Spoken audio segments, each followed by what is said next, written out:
Court will come to order.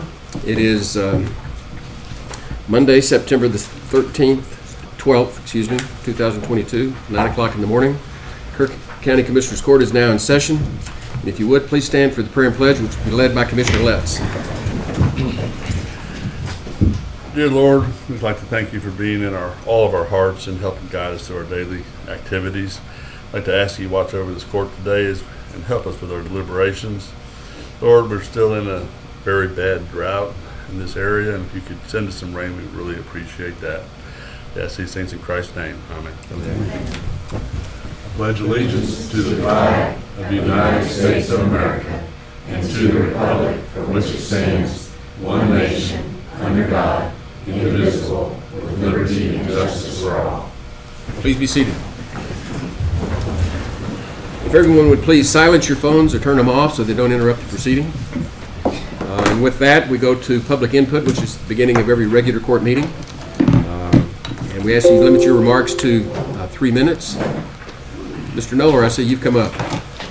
Yes, sir. Gary Knoller, 140 Ray Drive, Center Point, here with the Veterans Service Advisory Committee. We're seated over here. We really had two things very briefly this morning. The first one was to extend our appreciation to the Commissioners Court for the funding of the Veterans Service Office and the staff in that office. We appreciate the recognition of the importance of what the Veterans Service Office does, how they improve the lives of veterans and other citizens of Kerr County.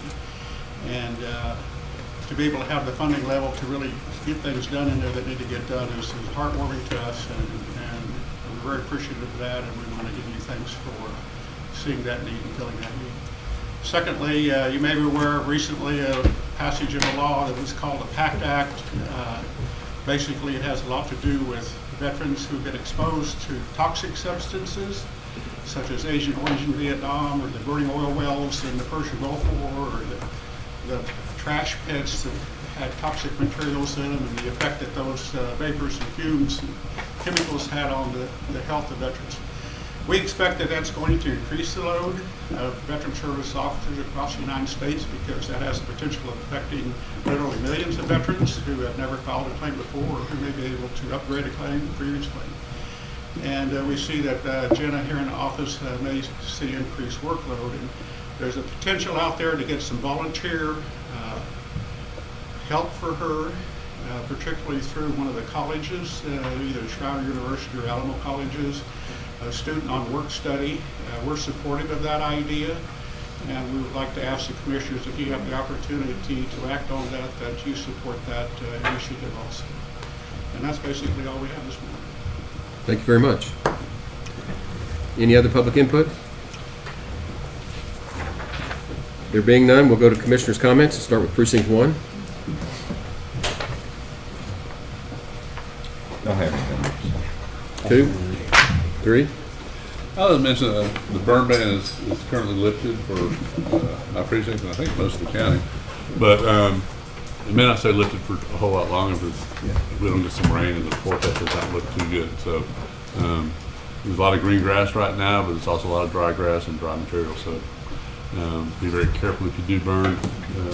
It is lifted for the time being, but I'm not sure how much longer.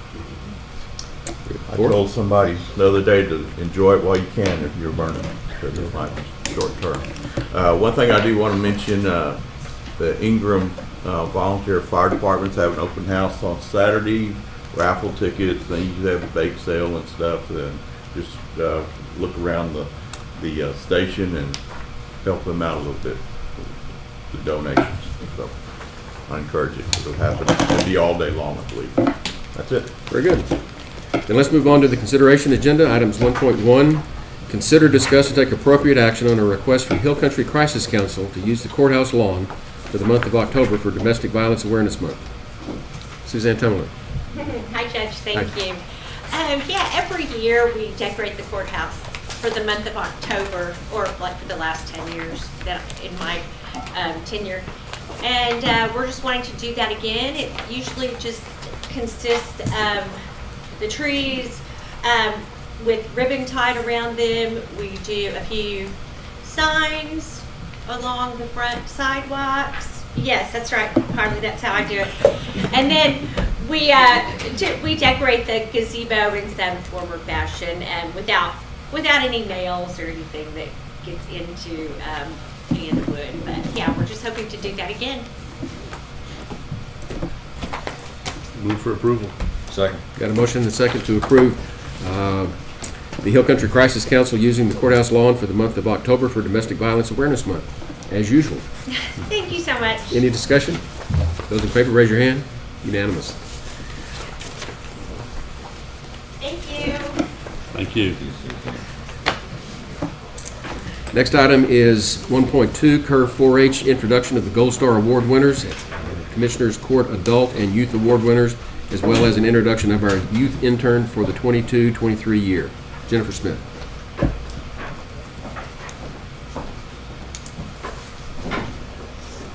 Good morning.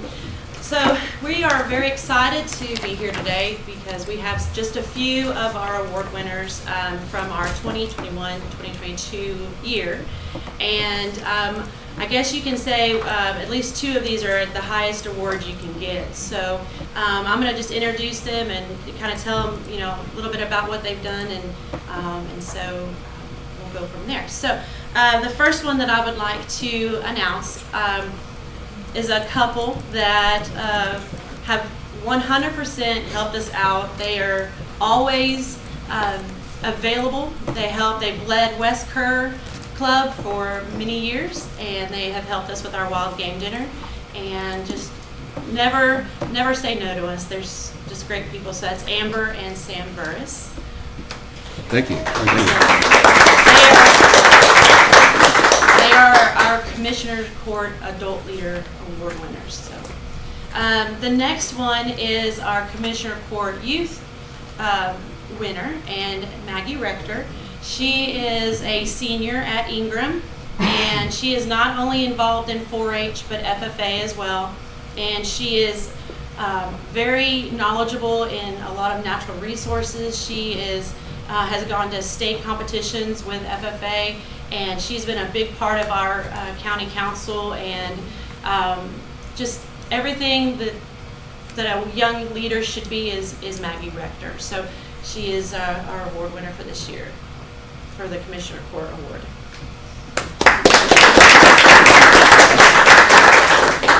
You know what I kind of interrupt. Sorry to interrupt. No problem. But I think it's important. Y'all know we are on YouTube, and I think the people need to see these winners. Absolutely. And so what I'd like to do is let's go back to the beginning. Sure. With the Burrises, and each one go to the podium and just state your name and the award that you won. You don't have to say anything else, but the public needs to know you. This is important. I agree. That's right. Good idea. All right. And then we'll do them one after the Amber other. and Sam. Yeah. I want to come on up. Amber, you. I know you don't want the attention.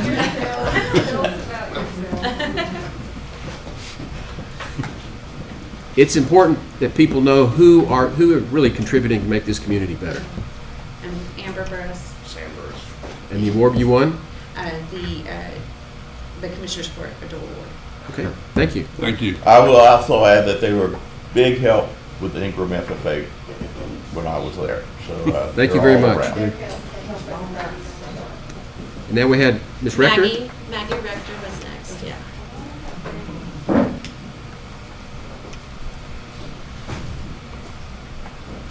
You don't have to give a speech, just tell us your name and the award you won. My name is Maggie Rector, and I won the Commissioner's Court Youth Award.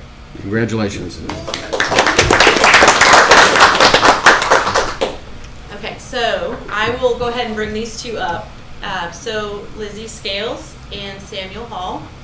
So in 4-H, there are a lot of awards that youth can apply for. But the highest honor that a 4-H youth can get would be our Gold Star. And that's actually a nationally recognized award. And only a certain amount per county, and we are allowed to have two in Kerr County. And so Lizzie Scales and Samuel Hall were awarded the Gold Star this year. And just to tell a little bit about these two, Lizzie Scales is a senior at Tybee, and she is 100% dedicated to 4-H. I mean, she has gone from not wanting to talk to people to she'll get up here and give you a whole speech. So she has come a long way, just since I've been here. So, in Samuel Hall, he is 100% dedicated to 4-H. I mean, he is robotics, he's horse club. He is, STEM, he's a STEM ambassador for the state, 4-H. So, the two really just, they are 4-H inside and out. So, Lizzie Scales and Samuel Hall are our gold star. I'm Samuel Hall. You need to stand in front of the camera so people can see you. There you go. Go ahead, Lizzie. I'm Lizzie. Congratulations. Congratulations. Good job, guys. And those are just a few of our awards. I think if I calculated right, we gave 23 awards to numerous amount of kiddos and adults this year. So, and that was at our awards banquet in August. So, the other thing we're here to announce is that we have, I don't know if it's our first one, but it's the first one since I've been here, an intern. It's a youth intern that works in our office. We've partnered with Tybee, and she actually does this for her class. And so she comes every day and learns what it is to be in the extension world, and she's putting together programs. She actually pretty much organized our Big Bash, which was our introduction event, our information night. So she's already has dove in and is doing a great job. So Lizzie Scales is our youth intern for this year. So she'll be with us until May. I'm Lizzie Scales, and I'm the intern. So thank y'all for allowing us to come in and introduce just a few of our great 4-H people. Thank you. Thanks for coming. Sure. Bring them up here. Yeah. Why don't y'all come up here and then.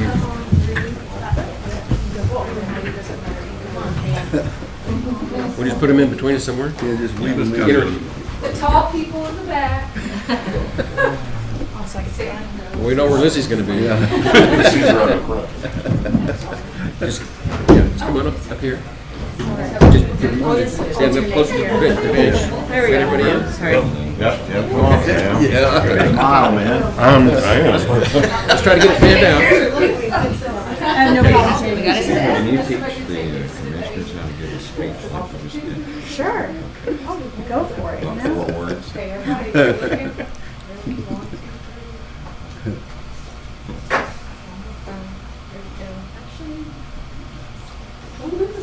Oh no, it's not anybody's no, face. it's not. Everybody's face. It's okay. It's okay, yes. That's fine.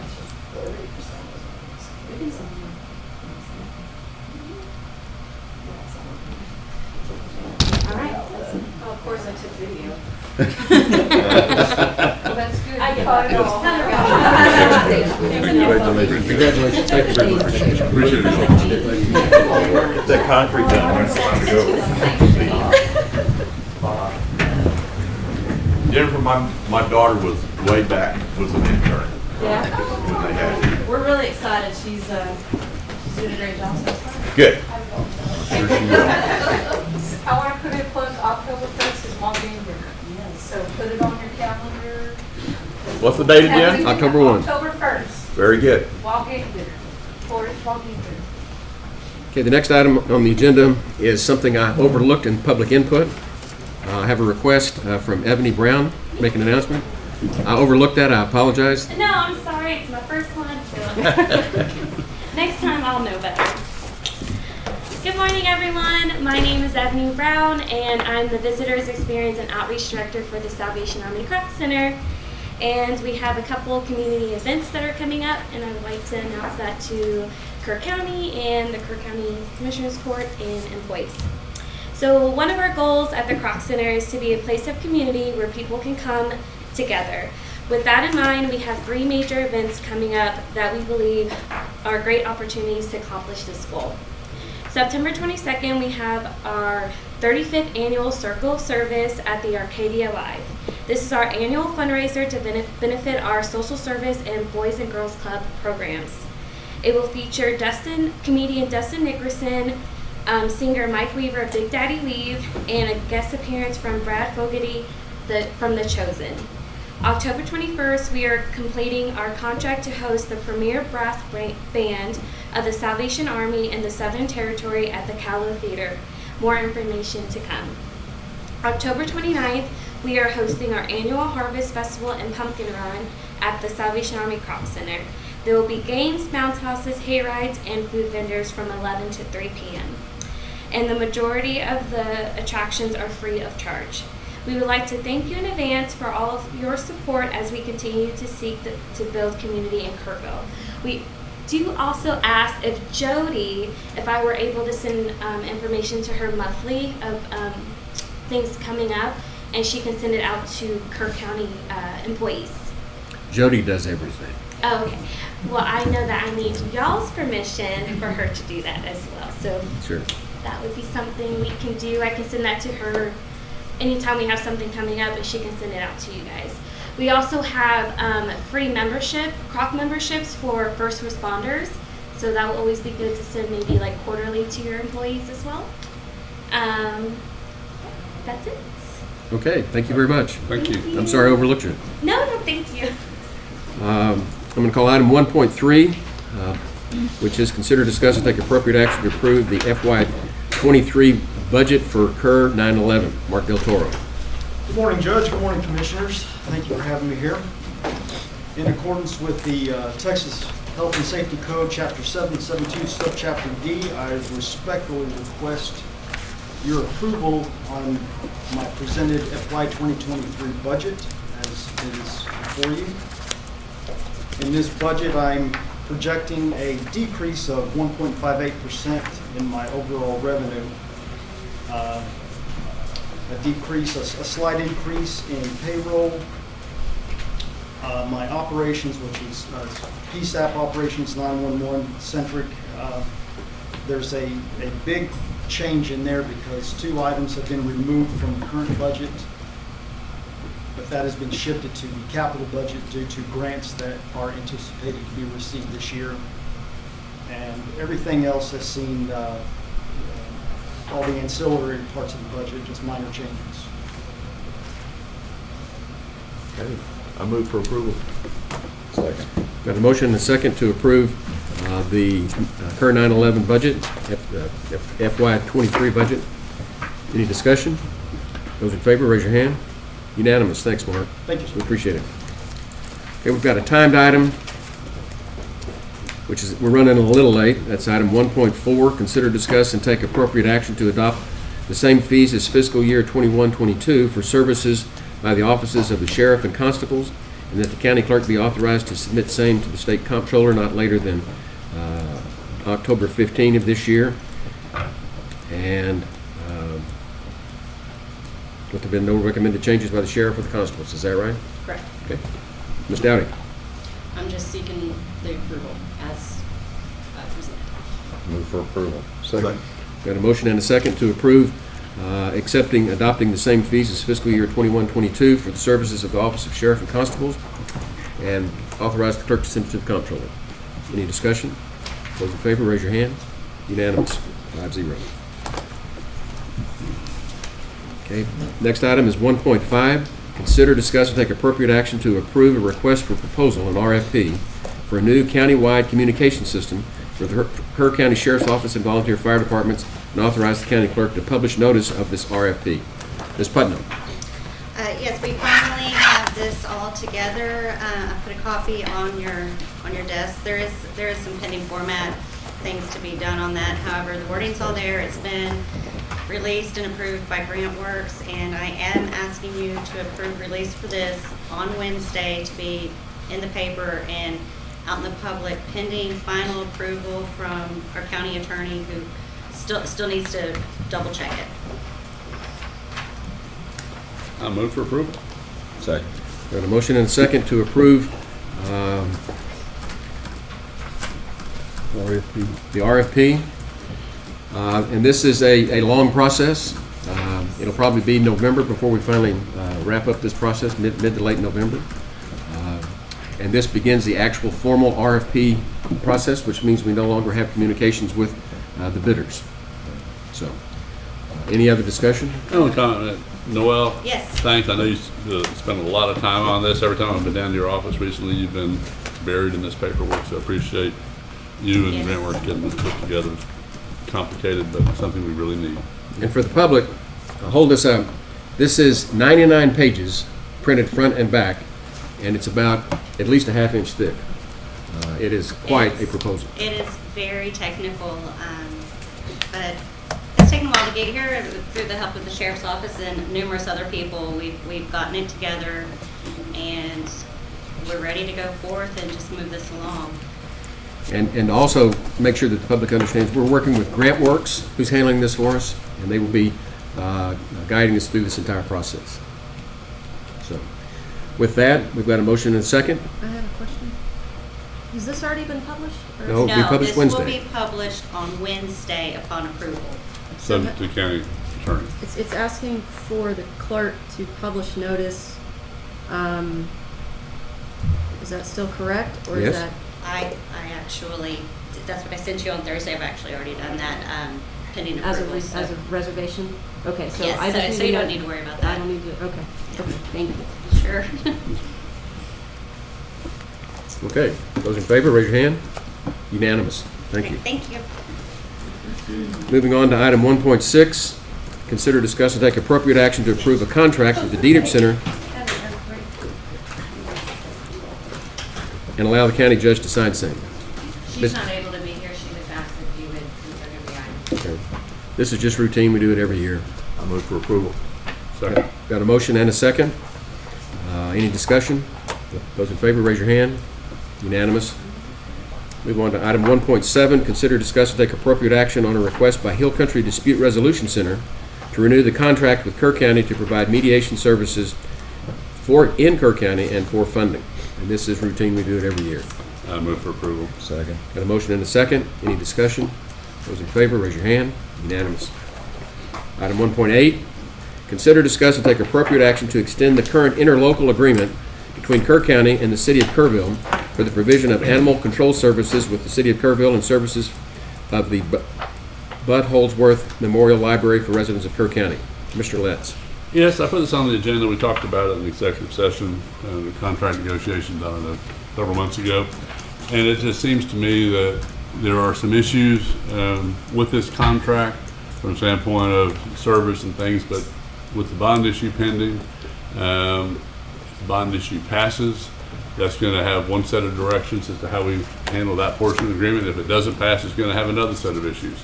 So there's some issues there that also issues, I think, with the library agreement, but it just seems to me it makes sense to move forward, extend it for the time being, and then renegotiate it once we know what direction we're going. This just maintains the status quo. It maintains the status quo. I believe the county attorney and the city attorney had both looked at it. That's my comment. I'll make a motion to approve. Second.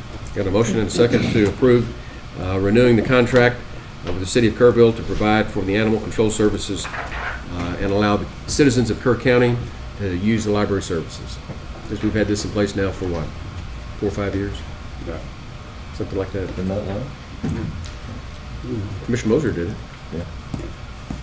I don't think it's any secret. I've never really been a big fan of the agreement. But I understand what's in works here. This proposal is for 2 years. I'd rather see it go for 1 year. And then look at it down the road, maybe renegotiate or something. I don't have a huge problem with that. My preference would be 2 years, but I can live with 1 year. Well, we've got a motion and a second on 2, so we're going to amend the motion or? I'll amend the motion to 1 year. And seconds? Okay, so it'd be a 1-year contract. Yeah. Any other discussion? Those in favor, raise your hand. Unanimous? Okay. I got to do this, Mary, I'm sorry. Believe it or not, we've got timed items for 9:30, 9:45, 11 at 10 o'clock. So I got to switch all the way over here to item 1.27, which is to consider, discuss, and accept certification of unopposed candidates. No, I can't do that either because they're not here. 110? Right. Okay. Item 110 is consider, discuss, and take appropriate action regarding subdividing 4.27 acres in undivided interest ownership without plat requirements as permitted by the exception to the regulations rule. Mark and Jennifer Newman. Good morning, gentlemen. Thank you all for putting this on the agenda for this morning. We were actually reached out to late last week on Friday by the county, Mr. Hastings. Engineer, county engineer. He was, yeah, and he was actually informing us how we could go through this. We're just seeking approval to make sure we go through this process with him and Mr. Vogel, the county surveyor, to make sure we can come back and bring the agenda back to y'all to see if we can get it approved at a later time. Work that process to get it separated. What we have to do basically is we have to get the septic inspected, get a water public approval through our accessibility, and then bring it back for the plating, just to make sure the plating process goes correctly. And we just wanted to make sure that we got approval to get the process going through Mr. Hastings as well. So if I understand the situation, you're working with the county engineer and you'll come back with whatever he recommends? Yes, sir. We're working on that right now. We Okay. reached out to him and he reached back to us late Friday. We were unable to get a hold of to try to get this off the agenda, but we appreciate it. We're just seeking the approval to make sure we move forward with this process and bring it back to you for the plat approval later on. Well, we don't have anything to take action today. No. But Just input. Okay. I know Charlie's Thank been you. working with Thank you. you. Yes, sir. Big Yeah, time. we appreciate it. Thank you all for getting us on the agenda. We're sorry to take up your time and sorry for any inconvenience this taken. Okay. No problem. Appreciate Thank you. it, sir. Appreciate it. Now, part of the problem is I've got my tax assessor collector and collections head here, and you've got a couple items on the agenda that we're going to take some time. So I'm going to release you to go back to your offices. After we ran down the hall. I apologize. Have you looked at me trying to run? You needed the exercise, Bob. Thank you, Commissioner. You did well. Okay, we'll take the time item at 9:30, which is 1.9, to consider, discuss, and take appropriate, take action to authorize the county judge to sign certifications for the Texas Department of Transportation grant and routine airport maintenance program, and to designate Mary Rohr as the airport manager representative for grant purposes. Ms. Rohr. Hey, good morning. Thank you very much for giving me some time this morning. The request is for what's called a RAMP grant, which is what we've worked on pretty much for a long-standing program here at the airport that's funded by TxDOT. It's a $100,000 grant, of which 50% is paid by TxDOT, 25% is funded by the city, and 25% is funded by the county. So it's a grant that helps us do our maintenance out at the airport, which includes airside safety, nav aids and lighting, pavement management, repairs, and gates. So again, it's a 50-50 TxDOT local. The document that I'm having you sign would be this one that basically would then provide me as being the agent to sign the documents and submit the grants and the payments into the e-grant system at TxDOT for fiscal year 2023. Move for approval. Second. Got a motion and a second to approve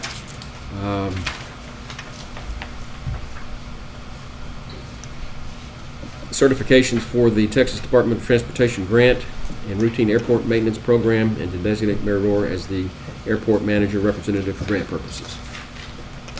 Any discussion? This program we've been doing for years. I guess my question, I don't recall doing this in the past. Is it done every once in a while? Yeah, it's done every once in a while, and I think we're just making sure we're getting all of our signatures in place on all of our grants. There's been a lot of changes in TxDOT, so they've changed processes, so we're just going to go through all the motions and get everybody's work. Yeah, me too. We've been doing the same grant for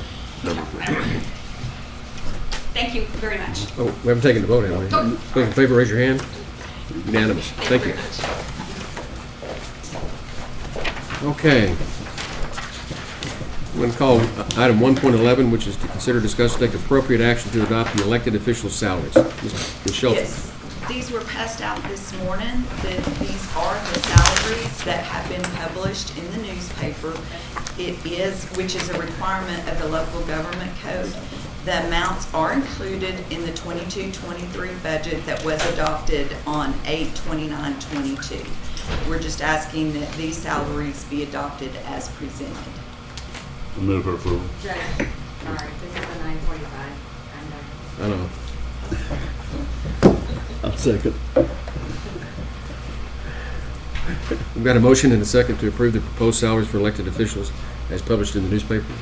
Now, just so everybody knows, I'm denied the raise I don't want. So, if that affects changing something for the newspaper or something else, you have to do that because I'm not taking it. There's a local government code on that, so I'll have to review it and see. I've done it before, so, I'm aware of that too, yeah. Thank you. okay.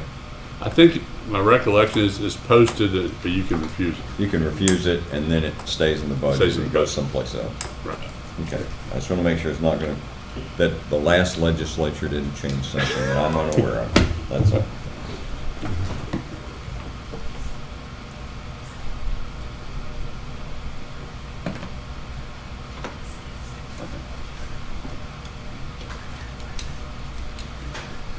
For those at home, we have some private whispering here in the courtroom, trying to figure out if we can legally do it this way. I wasn't going to mention it, but it's on the agenda, But you so, yeah, but I did, just to make sure I don't But screw we need something to up. get our county auditor comfortable with the process that we're doing here. County attorney says it's okay. Okay. All right. So any other discussion? Those in favor, raise your hand. Unanimous, 5-0. We're going to take a break. It's going to be a long break. I apologize, but this is just the time. Do you want me to get Bob back? I hate to run him down the hall again. Did we jump ahead? I repeat, he needs the exercise. We can go to sheriff's items, starting at like 128. Yeah, we can Okay. knock the sheriff stuff out. So Bob, stay where you are. I know you're watching. Let's move on to item 128. These are the untimed items, specifically timed items. We have to take them at the time that they're called.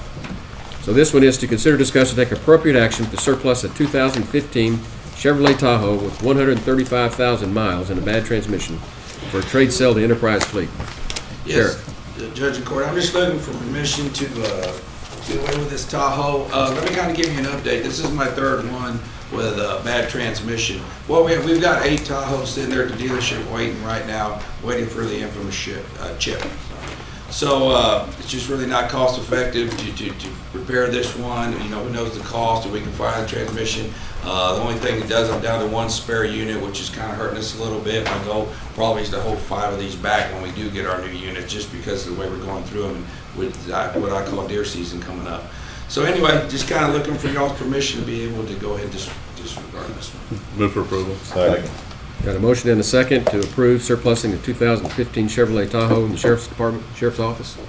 Any discussion? Those in favor, raise your hand. Unanimous.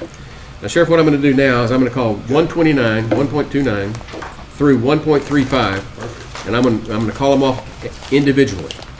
This is to consider, discuss, and take appropriate action to approve the interlocal agreement for jail services between Kerr County and 29 is Ector County, 30 is Real County, 31 is Tom Green County, 32 is Kendall County, 33 is Medina County, 34 is Edwards County, and 35 is the City of Ingram. Okay, I'm looking for the court's approval to be able to approve this interlocal agreement where we'll be raising the price to $65, which will help us tremendously in all these, other than the city. All the city, Kerrville, and Ingram will stay at our current rate of 50. So all the other ones will go to 65. I don't know when you do that separate, Judge, or not. Well, the city of Kerrville wasn't listed. No, Kerrville's not, but Ingram's the last one. Are they part of the deal that's not getting raised? Correct. Okay. But this is Maybe just to, I'm sorry, this is just to confirm the deal. This isn't to set a price. Correct, okay. But it includes a price, right? It includes the price. These are interlocal agreements, so let me just clarify. Okay. Items 1.29 through 1.34 with these counties, and I'll name the counties again, because they're all exactly the same, and they're going to raise the daily rate at the jail to $65, right? Yes, sir. Okay, so that's Ector County, Real County, Tom Green County, Kendall County, Medina County, and Edwards County. And those are all identical interlocal agreements. Correct. Okay, so that's what we're voting on. We're not voting on 135. We'll deal with that one separately. Okay, any discussion? We need a motion, I I make a guess. motion to approve items 129 through 134. Right. Second. Got a motion and a second to approve the interlocal agreement for jail services for the counties that we named as presented. Any discussion? Sheriff, just for the public's knowledge, this is raising it from what to 65? From $50 to $65, which will be a pretty significant. Per day? Yeah. Good. Good for them to know. Yeah, good deal.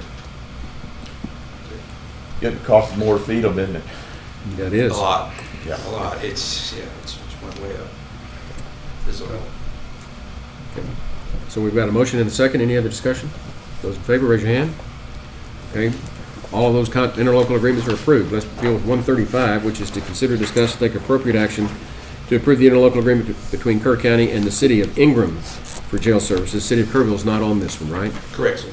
But it will be the same as what we're doing with Ingram. Yes, sir. And that is to keep it at the $50 a day. Yes, sir. Move for approval. Second. Got a motion and a second to approve the interlocal agreement with the city of Ingram. And any other discussion? Those in favor, raise a hand. Unanimous. And just to wrap you up, Sheriff, we've got 136. 1.36 is to consider, discuss, and take appropriate action to approve submission of a grant application for the Office of the Governor for a bullet-resistant shield grant program. Yes. Yeah, I'm looking for your approval. Lieutenant Scott Gage was going to submit this one, but I think I have enough information to get us by. We're looking to submit this grant from the governor's office. It's called the Rifle Resistant Ballistic Shield Grant. Because of what happened in Uvalde, there's a lot of additional funding going to be out there for equipment and training. We're going to go after it. Right here, we're looking at this grant right at $180,000 to be able to put ballistic vests in each unit. So what I say, the money's kind of there. We just have to complete the grant. We're 3/4 way through. The issue with this one, the deadline is 9/19. So we've got to get after it. So just looking for y'all's approval, and we will complete the grant submit. I move for approval. Second. Part of that also is there's a resolution that Noel prepared that needs to be signed.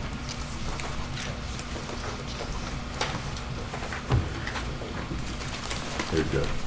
Yeah, we got it right here. And so this would be to approve that resolution? Yes, sir. It's required to submit the grant. Okay. That's required for all these, Yes. for everything that comes here after, from the state? The office of the governor, they always require within the portal for you to upload a resolution that says you have permission to approve the grant. You're agreeing to provide matching funds. You're agreeing to, if a misuse of funds, you'll reimburse. It's pretty much the standard for every time you apply for a grant through the office of the governor. Those were clarifying remarks from our grant administrator, Noel Putnam. Public was unable to see her. When you ask questions, you need to go to the podium. So, no, it's okay. Okay. We've got that. But that was just clarification that this is the process for applying for a grant. And there's a couple of other things on there for the specific grant. The second and third one is more specific towards this grant, towards the alert training and policy, making sure that we have the policy, active shooter policy.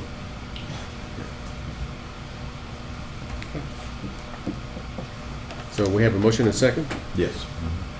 Any other discussion? Those in favor, raise your hand. Unanimous. Thanks, Sheriff. Thank you.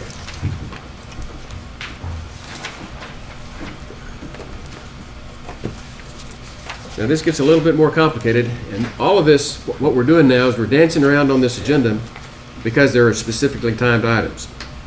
And normally, we'd be taking item 1.26, Bob, which is set for 10:05, which deals with the tax rate for the Lake Ingram Estates Road District. But we're not going to be able to do that until 10:05. So we'll skip down to the next one that you have on the agenda, which is not timed, which is item 1.27, consider, discuss, and take, and accept certification of unopposed candidates and issue an order declaring unopposed candidates elected. This, Bob Reeves, I've caught my breath, Commissioner, for your concern. 2 laps. Yes, in your backup material, pursuant to section 2.056 of the Texas Elections Code, you will see a list of the county offices which are unopposed in the November 8th election. County Judge Robert Kelly, County Court at Law Susan Harris, District Clerk Dawn Lance, County Clerk Jackie J.D. Dowdy, County Treasurer Tracy Soldan, County Surveyor Lee C. Vocal, Commissioner Precinct Number 2 Rich Paces, Commissioner Precinct 4 Don Harris, JP Precinct 1 Mitzi French, JP Precinct 2 J.R. Honey, JP Precinct 3 Kathy Mitchell, Constable Precinct Number 3 Paul Gonzalez. I have certified that they are unopposed, and at this time I ask the court to accept my certification, issue an order declaring these unopposed and elected. Their names will appear on the ballot in a separate line stating such. Move for approval. Second.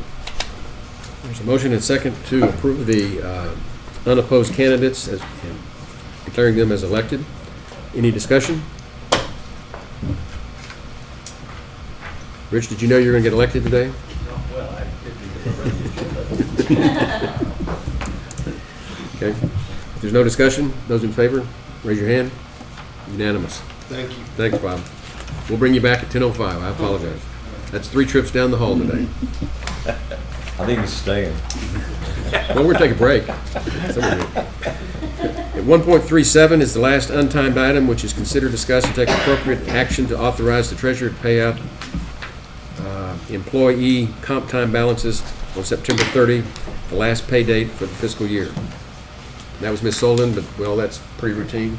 Well, it's, And there will be, we'll need to, after y'all discuss it here, once we go into executive session, there, I think a couple of supervisors who wanted to talk about specific employees and their balances. So we'll need to visit about it, about specific employees in executive session, but you can do that with them part now since we have a little bit of time.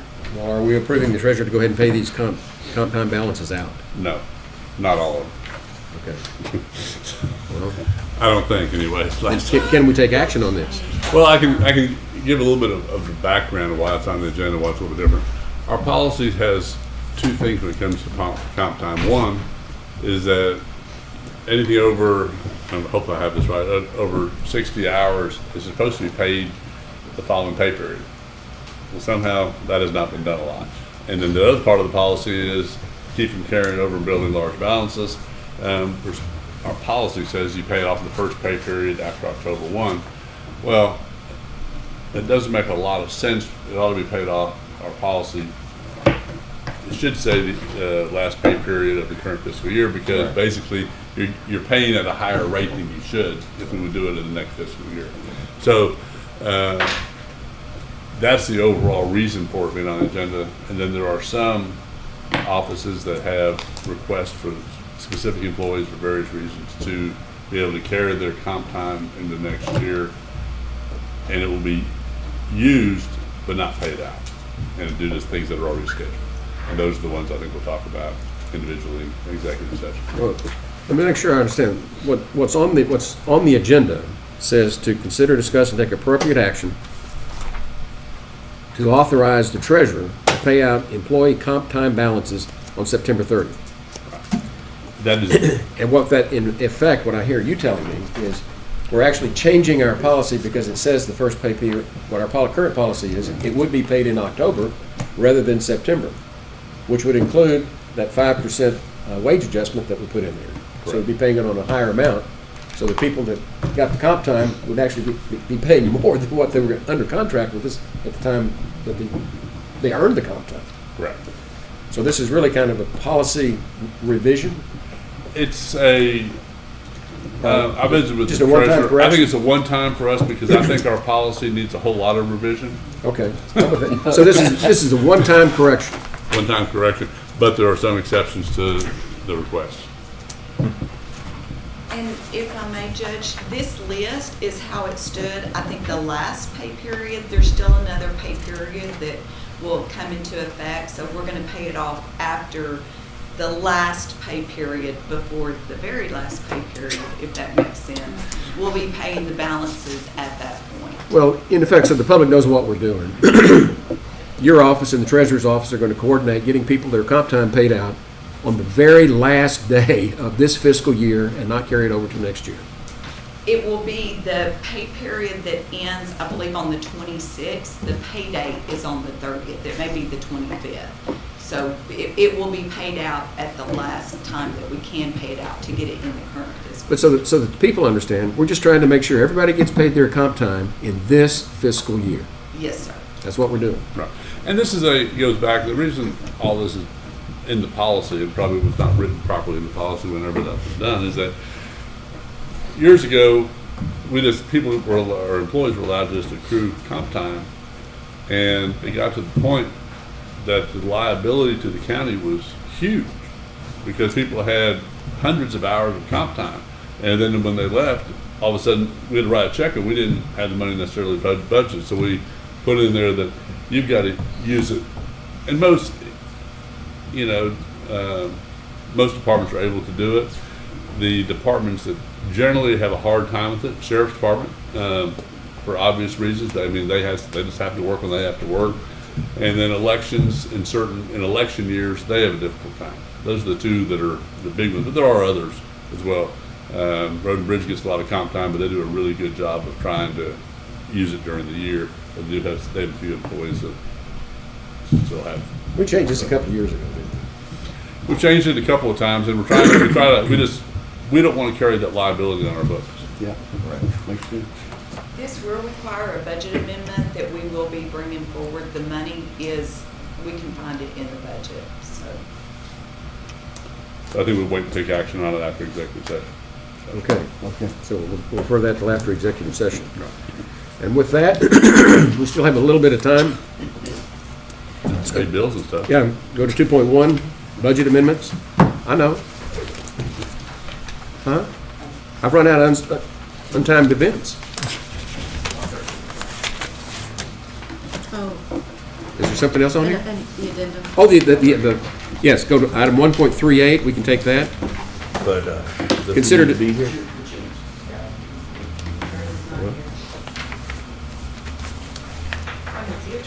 I guess we can do it without Charlie. Charlie's usually out there. Not yet. Not yet? Let's just do the approval agenda. Yeah, we'll do some housekeeping here. I'm going to call item 2.1, budget amendments. Catching everybody off guard, I'm sorry. It's all right. Usually they do this fast. This is great. Yeah. There are 25 budget adjustments for your consideration. These are normal end-of-the-year adjustments. 2 of the adjustments are using contingency funds for non-department professional services and then jail utilities. On amendment number 4761, the auditor is certifying new revenue for the savings grant of about $1,600 and insurance proceeds of $7,557. We're just requesting that you approve the budget adjustments as presented. I move for approval. Second. We've got a motion to approve the budget amendments as presented. Any discussion? And this is normal this time of year. We're in September, we've got to get it all squared off by the end of the month. Yes, sir. So with that, any other discussion? Those in favor, raise your hand. Budget amendments are approved unanimously. Item 2.2, pay the bills. Yes, invoices for today's consideration, $1,077,686.31. Move for approval. Second. Got a motion and a second to approve the bills as presented. Any discussion? Those in favor, raise your hand. Unanimous. 2.4, auditor reports. There are not any, but we do have late bills for item 2.3. Oh, okay. No auditor reports. 2.3 is late bills. Okay. Total amount, $28,441.02. Move for approval. Second. There's a motion and a second to approve the late bills as presented. Any discussion? Those in favor, raise your hand. Unanimous. No auditor reports. Go on to 2.5, monthly reports. Yes.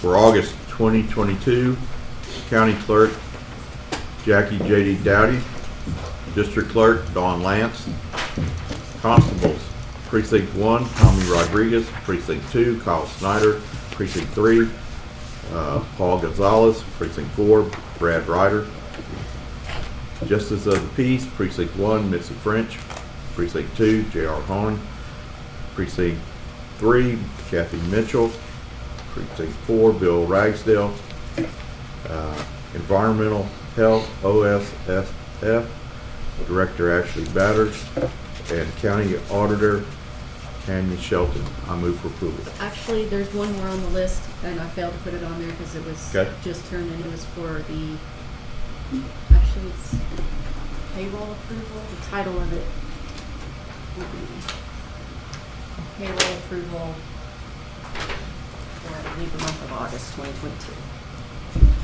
Yes, one more additional payroll approval for let's see, for the month of August. Correct. Okay. I move for approval of all these. Second.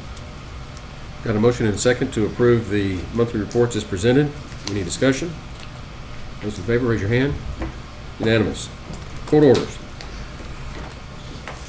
They are all in order, except I would make a slight change to 1.18.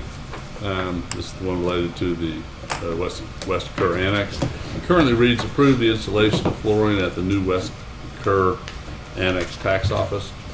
It's really not it's a new location. I think it should be better to read, approve the installation of flooring at the temporary new West Kerr Annex Tax Office.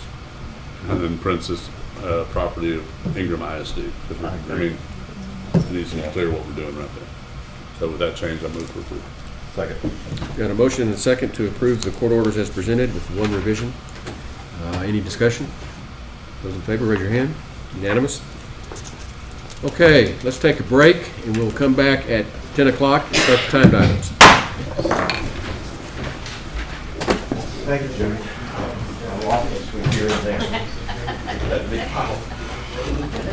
You'll find it as soon as we're done.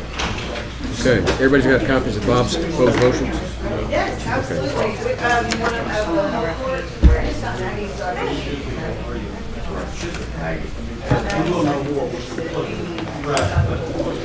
Can you get what I said on this? Mostly. Sure, no, I don't mind at all.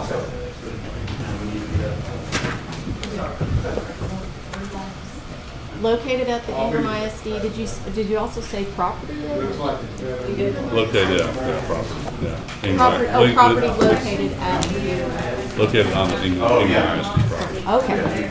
Reached me a little bit.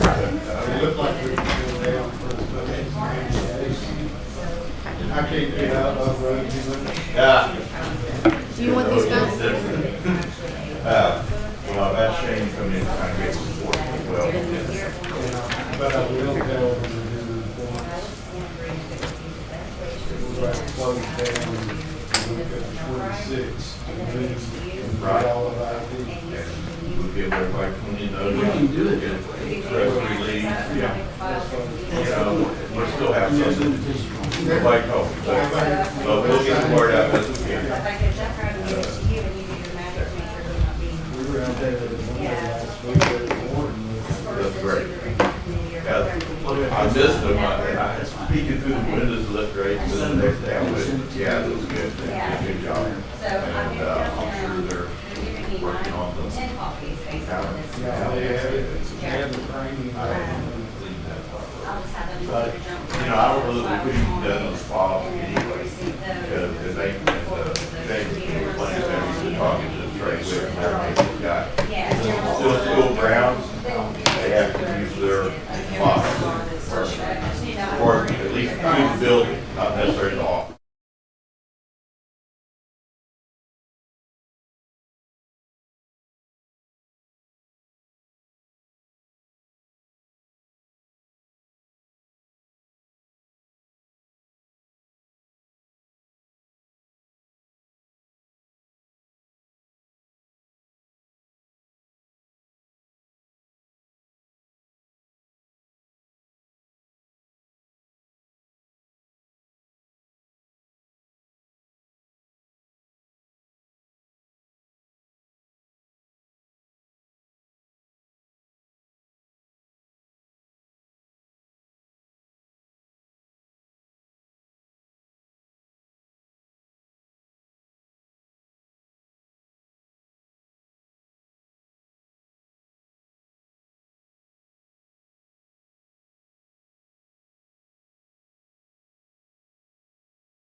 around.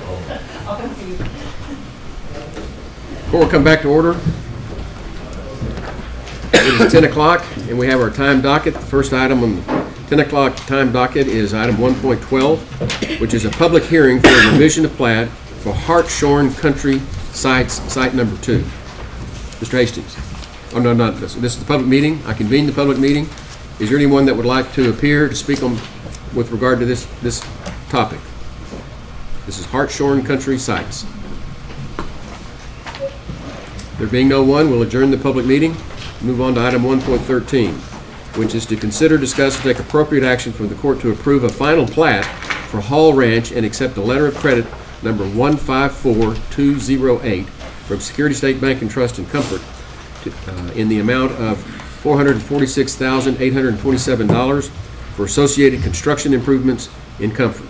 Precinct 3. Charlie Hastings. Thank you, Judge. This proposal divides 799.29 acres into 3 lots ranging from 62 acres to 504 acres. Access is off of Hossenwinkle Road via Gillenshaw Road, which is being extended as part of this proposed subdivision. The concept plan was presented to the court on February 28, 2022.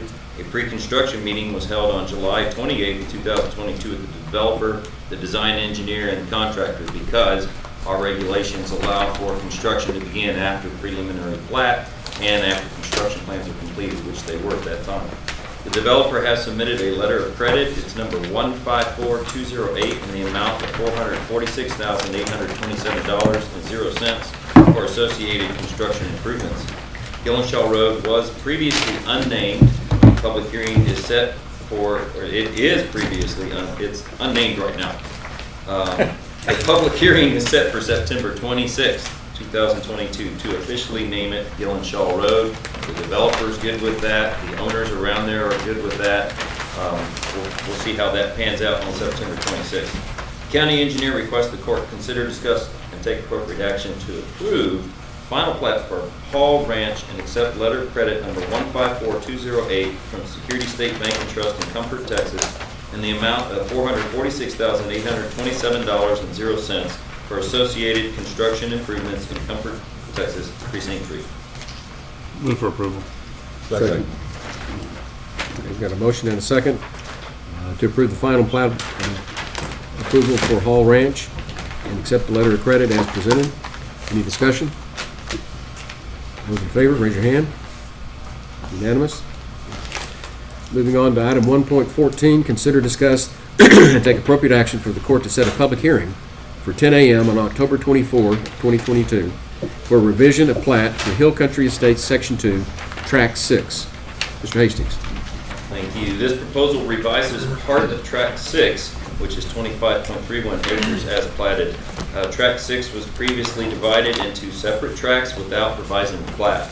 This plat revision will correct matters for this part of Tract 6 and divide it into 2 tracts. Tract 6R1 will be 9.249 acres and Tract 6R2 will be 7.817 acres. Frontage for both lots will remain on Green Oak Drive. This is not in that new area that Headwaters has where you have to have 7 acres. If this is north of I-10, it's not in that area. They only need 5 and both lots have well more than 5. County engineer requests the court set a public hearing for 10 a.m. on October 24, 2022 for a revision of plat for Hill Country Estates Section 2, Tract 6, Volume 3, page 30, Precinct 3. Move for approval. Second. Have a motion and a second to approve setting a public hearing for 10 a.m. on October 24 for a revision of plat for Hill Country Estates Section 2, Tract 6. Next item on the, take a vote. All those in favor, raise your hand. Unanimous. Getting ahead of myself. Next item is 1.15. Consider, discuss, and take appropriate action for the court to set a public hearing for 10 a.m. on October 24 for a revision of plat for Mystic Ridge Estates, lots 5 and 19. Mr. Hastings. Thank you. This proposal revises 2 lots and the right-of-way between them. Lot 5 is 20.01 acres, will be revised to Lot 5R at 20.45 acres, and Lot 19 is 28.76 acres, will be revised to Lot 19R at 28.33 acres. Both lots will be accessed from Countless Views Drive. Countless Views Drive is currently under construction. This is the Mystic Ridge Estates off of Spur 100. These lots are located in Kerrville's ETJ, and platting through both Kerr County and City of Kerrville simultaneously may be required. However, since both lots are over 5 acres, this proposal may be exempted from platting through the City of Kerrville, but is not exempt by us. This is going to be a publicly maintained road, and the purpose for the relocation of the right-of-way, the adjustment, is that there's a major power line that goes through there. There's a tower at that location, and they just need to make some adjustments to make that road work better with that tower. County engineer requests the court set a public hearing for 10 a.m. on October 24th, 2022 for a revision of plat for Mystic Ridge Estates, lots 5 and 19, plat file number 22-05807, precinct 3. I move for approval. Second. Got a motion and a second to set a public hearing for 10 a.m. on October 24 for revision of plat for Mystic Ridge Estates, lots 5 and 19. Any discussion? Those in favor, raise your hand. Unanimous. Item 1.16, consider, discuss, and take appropriate action for the court to set a public hearing for 10 a.m. on October 24, 2022 for a revision of plat for Kerr Country Estates, Section 2, Lot 35. Mr. Hastings. Thank you. This proposal divides Lot 35, it's currently 10.0004 acres, into 2 lots. Each lot will be 5.002 acres, fronting on Kerrville Country Drive. These lots are located in Kerrville's ETJ. Since both lots are over 5 acres, this proposal will likely be exempted from platting through the City of Kerrville, but not with Kerr County. County engineer requests the court set a public hearing for 10 a.m. on October 24, 2022 for a revision of plat for Kerrville Country Estates, Section 2, Lot 35, Volume 4, page 131, Precinct 1. Move for approval. Second. And a motion and a second to approve setting a public hearing for 10 a.m. on October 24 for a revision of plat for Kerr Country Estates, Section 2, Lot 35. Any discussion? Those in favor, raise your hand. Unanimous, 5-0. Item 1.17, consider, discuss, and take appropriate action for the court to set a public hearing for 10 a.m. on October 24, 2022 for a revision of plat for Scenic Valley Springs, Phase 2, Lot 2. Mr. Hastings. This proposal divides Lot 2, currently 10.16 acres, into 2 lots. Each lot will be 5.08 acres, fronting on Scenic Valley Road. These lots are located in Kerrville's ETJ. Since both lots are over 5 acres, this proposal will be exempted from platting through the City of Kerrville. County engineer requests the court set a public hearing for 10 a.m. on October 24, 2022 for a revision of plat for Scenic Valley Springs, Phase 2, Lot 2, plat file number 15-03674, Precinct 1. So moved. Second. Got a motion and a second to approve setting a public hearing for 10 a.m. on October 24 for a revision of plat for Scenic Valley Springs, Phase 2, Lot 2. Any discussion? Those in favor, raise your hand. Unanimous. Item 1.18, consider, discuss, and take appropriate action for the court to waive platting oversight and approval to the City of Kerrville for an amending plat for Las Colinas of Kerrville, lots 25, 26, and lots 56 and 57. Mr. Hastings. This proposal combines 4 existing lots into 2 lots. Lots 25 and 26 will be combined into Lot 25A with road frontage on San Juan Mission and Concepcion Mission. Lots 56 and 57 will be combined into Lot 56A with road frontage on San Juan Mission. Since this subdivision is primarily in Kerrville's ETJ, there is a request to amend the subdivision and for the court to waive platting oversight and approval to the City of Kerrville. If platting oversight is waived, signature blocks for both the Kerr County Floodplain Administrator and the OSSF designated representative would still be required. We'd still be reviewing the plat in some form. County engineer requests the court waive platting oversight and approval to the City of Kerrville for an amending plat for Las Colinas of Kerrville, lots 25 through 26 and lots 56 through 57, volume 8, page 34, precinct 1. It's fully supported by the engineering department. I'll move for approval. Second. We've got a motion and a second to waive platting oversight and approval to the City of Kerrville for the Las Colinas lots 25, 26, and 56, 57. Any discussion? Those in favor, raise your hand. Unanimous?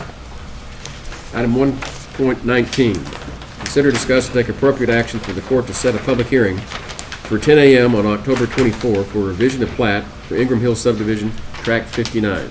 Mr. Hastings. This proposal revises the eastern half of Ingram Hills, tract 59, 10.17 acres as platted.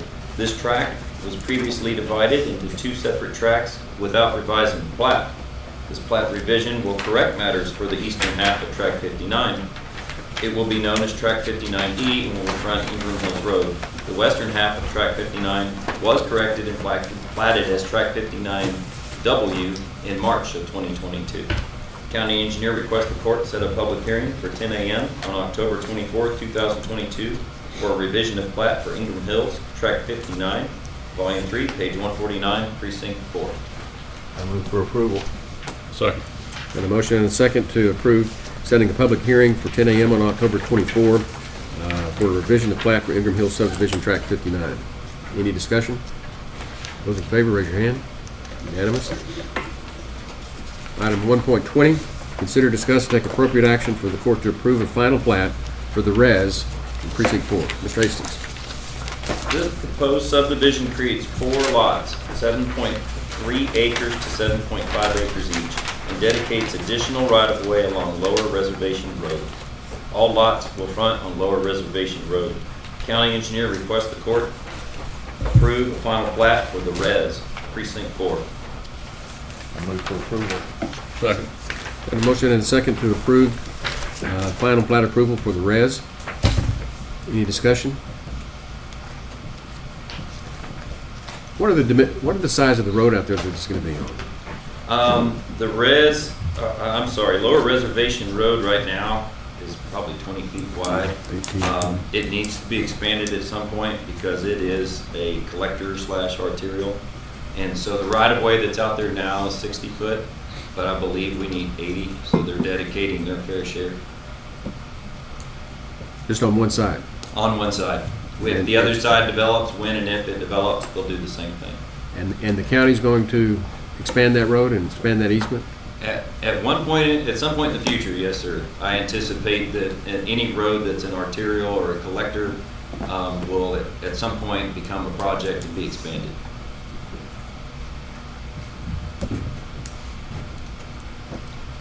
Is this setting a precedent? No. It's following suit with what we've done on other subdivisions. In the sense that they're dedicating additional right-of-way. We've had those. Yeah. And almost every subdivision we do is adding traffic to a road. Sure. It's just the nature of subdivision. This will add it's 4 lots, so 24 vehicles a day. When it's fully built out, and you've got homes on each lot, you'll have 24 more vehicles per day on that road. But the bare minimum is getting that additional right-of-way. We can't expand it in the future if we don't get the right-of-way.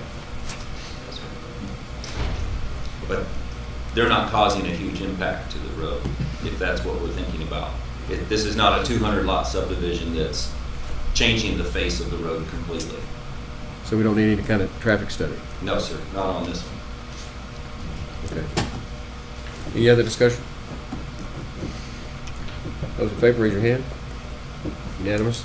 I can add just, TxDOT typically, if you've got more than 50 lots, they raise their eyebrows and start saying, we need to look at this for impacts to traffic. So that's just kind of it can be less sometimes, but 50 is usually a good number to look at. If you're 50 or more, probably need to be doing some kind of a traffic study. Well, I'd like to continue this discussion at another time because I think it ought to be something the county pays attention to. Yes, sir. And these big subdivisions, we're going to have traffic studies. Okay. Moving on to item 1.21, consider, discuss, and take appropriate action for the court to set a public hearing for 10 a.m. on October 24, 2022 for the proposed cancellation of Privilege Creek Ranches lots 1A through 11A and 12 through 17, 32, and 34 through 40. Mr. Hastings. In your packet is a letter from Teton JT LLC requesting the court cancel lots 1A through 11A, 12 through 17, lot 32, and lots 34 through 40 out of Privilege Creek Ranches subdivision, volume 8, pages 21 through 26, volume 8, pages 61 through 65, and volume 8, pages 87 through 91. This would return these lots, approximately 638 acres, to one large unplatted tract, with the right-of-way remaining. Not all of the right-of-way, but the majority of it. County engineer recommends that the court set a public hearing for October 24th, 2022 at 10 a.m. for proposed cancellation of Privilege Creek Ranches lots 1A through 11A, 12 through 17, 32, and 34 through 40, volume 8, pages 21 through 26, volume 8, pages 61 through 65, and volume 8, pages 87 through 91. Precinct 3, the developer's engineer is here and present if you have any questions. That would be Ken Kolachny with Mackin Hoover Engineering. So, fourth row back. This is an odd subdivision, an odd request, and I've met with the developer and Charlie and Kolachny numerous times on it. This was part of a subdivision with a relatively small tracts originally, Privilege Creek Ranches. That was done in 2009, 12, somewhere in there, long time ago. That's where a lot of lawsuits were developed, and went to the Supreme Court and all that. Anyway, the roads are built, the roads are there, they're good roads, and the plan is to sell off large ranch. They're bigger than ranchettes. They're talking, somewhere between 100 to 500 acre tracts. But they really don't know where they're going to go exactly, and it really doesn't serve anyone's benefit for these to be platted. They've had to do a revision of plat every time they sell a tract. So I don't think it's because of the history of it and how it became. It's not. They are not just platting a road so they can sell off of it. I'd be against that. But with this situation, I think it makes sense, and we should set a public hearing. Is the road still in good shape? I believe so. I mean, it's a long time. Yeah. Look good. The base access is off Highway 46, right? Yes. Yeah. It comes off Ranger Creek Road, the access. Oh. Ranger Creek Road and Turkey Knob. Okay. Out of Kendall So County. it comes all the way through Kendall County to get to it? Kendall County is the access to this property. Okay. Anyway, let's just set a public hearing. So I move for approval. Second. We got a motion and a second to approve setting a public hearing for 10 a.m. on October 24 for proposed cancellation of the Privilege Creek Ranch lots as presented. Any discussion? I'm kind of curious, do we anticipate they're going to try to access from Kerr County as well? No. No? Topographically, it doesn't work? Legally, it doesn't work.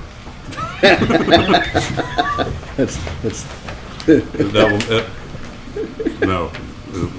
This is similar or related to the next one. Yeah, there's another item I think that's related to this or near it, which will show that they won't connect. No, they will not connect. So we've got a motion and a second to approve the cancellation of these lots in Privilege Creek Ranches. Any other discussion? Just set the public hearing for it. And set the public hearing, correct. Correct, set the public hearing at 10 a.m. on October 24. All those in favor, raise your hand. Unanimous, 5-0. 1.22, information and discussion for a potential subdivision referred to as Colton Ridge. Mr. Hastings. This proposal creates 9 large lots consisting of 1,800 acres roughly. That's actually 1,830.9 acres located in Kerr County and Kendall County. Access to the proposed subdivision will be from Lane Valley, and it includes extending Lane Valley by approximately 3.1 miles.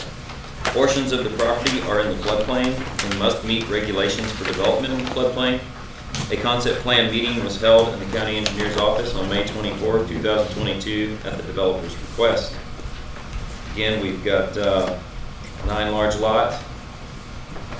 Actually, is it 7? I'm sorry, I've got a typo here and I see it corrected up top. It's 7 lots, and they're allowed 250 out of 1,800 acres. They're proposing 7 lots. The smallest lot size is 160.73 acres, and the minimum residential lot size for this would be 7, because it is in that area. I believe it's in that area where you've got to have at least 7 acres to have wells. Not going to be an issue for them at all. It's one road, about 3.1 miles. I think it's going to have 2 cul-de-sacs off of it.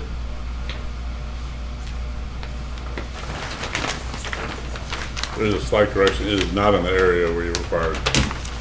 It's not. It is a little bit further south. South of that area. Okay. But it doesn't make any difference if you're. But it doesn't make any difference.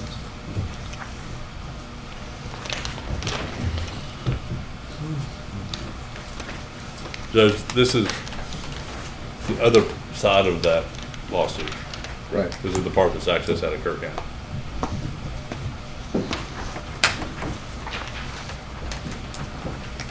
Okay.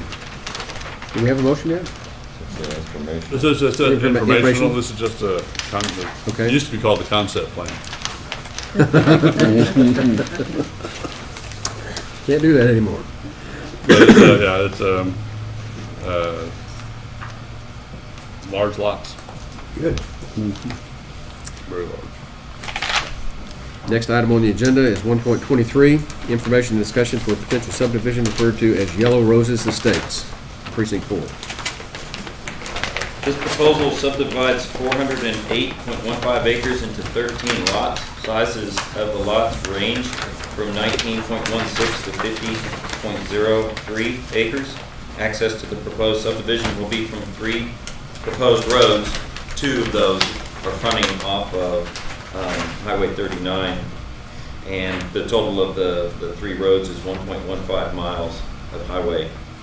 Of roads off of Highway 39. Portions of the property are in the floodplain and must meet regulations for development in the floodplain. This proposed subdivision is being presented to court at the developer's request. I've been reviewing the plat. I've been reviewing the floodplain studies. Their engineer has put forth a study. That will be reflected on the plat. Since it's an unstudied area, we'll have the plat show both the FEMA official unstudied Zone A, and then this new studied area will show up. These are pretty large tracts. They're wanting the roads to be privately maintained, and I didn't mention that before, that Holton Ridge just before, same thing. Those are going to be private roads as well. They're doing a lot of tree dodging with their roads. So there's some radiuses in the roads that don't meet our minimum standards, but our standards are geared for a 45-mile-per-hour road. So they're going to change the speed limit since it's privately maintained. They'll have their own speed limit set in there, and I'm working through those issues with the engineer now. Yellow Roses Estates, this is for information and discussion. So leaving the trees up, the trees don't have to be eliminated to have an easement. Is it because of an easement? No, I think there's just some beautiful trees in there that they're wanting the road to kind of wind through. Right, but what I'm saying is, If it was going to be a public access road, you'd have to take them out because transportation code requires things. You can't is this have a those country kind of lane? obstructions. What is it? It'll be a country lane. Okay. Yes, sir. It looks like there's only about 3 lots that aren't affected by the floodplain. Yeah, But they're large lots. It's a big floodplain, but large lots. Yeah. I believe the surveyor and developer are here to answer any questions you might have on that.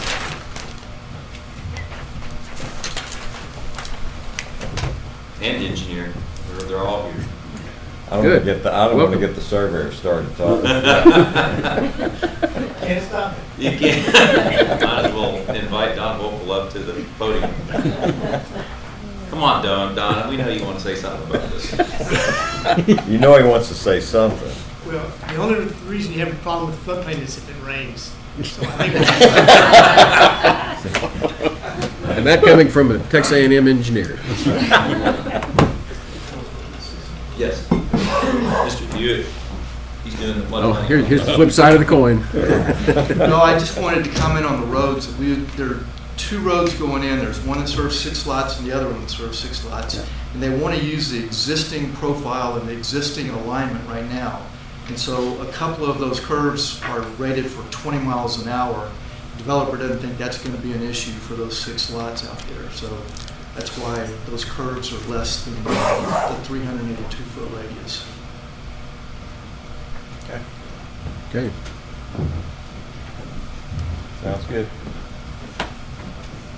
This is information only, right? Mm-hmm. Okay. Anything else? Then moving on, we'll go to item 1.24, which is to consider, discuss, and take appropriate action to open, read, and award the annual bids for delivered fuel. Ms. Hoffer.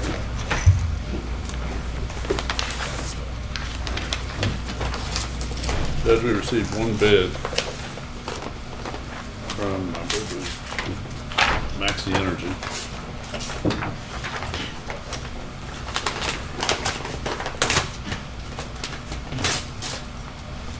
You got my knife out.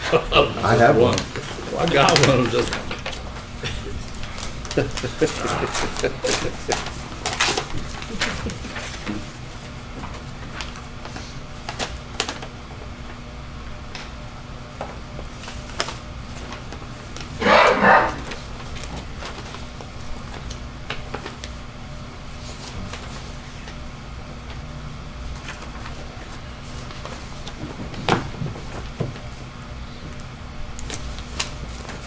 Looking for an amount. Should be near the back. Oh, here it is.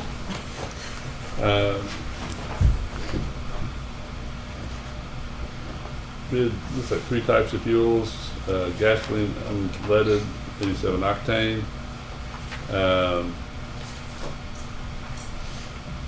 39 cent .43. Does that make sense? That must be some discount. Right. There's a number, there's a table here. It's the applicable tax per gallon, state, not federal, markup per gallon, and then total. It doesn't have a. Is it 3.943? 3, it says .3943. And then Yeah. the diesel high sulfur off-road is, the total amount is .2062, and the diesel low sulfur on-road is .4062. Make a motion, we accept the bid and refer it to Road and Bridge for recommendation. Second. Got a motion and a second to accept the bids as presented. The bid as presented. Right. Any discussion? Those in favor, raise your hand. And then we'll refer those to Ms. Hoffer. I think we should, since there's only one, we ought to be able to award that bid. We all take a look at it to make sure. Okay.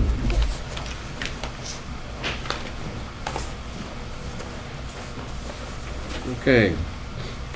Then the last 10 o'clock time item is 1.25, consider, discuss, and take appropriate action to take a record vote to adopt the 2022 Kerr County tax rate. This will be the combined tax rate for Kerr County and lateral roads. Mr. Reeves. Yes, good morning again.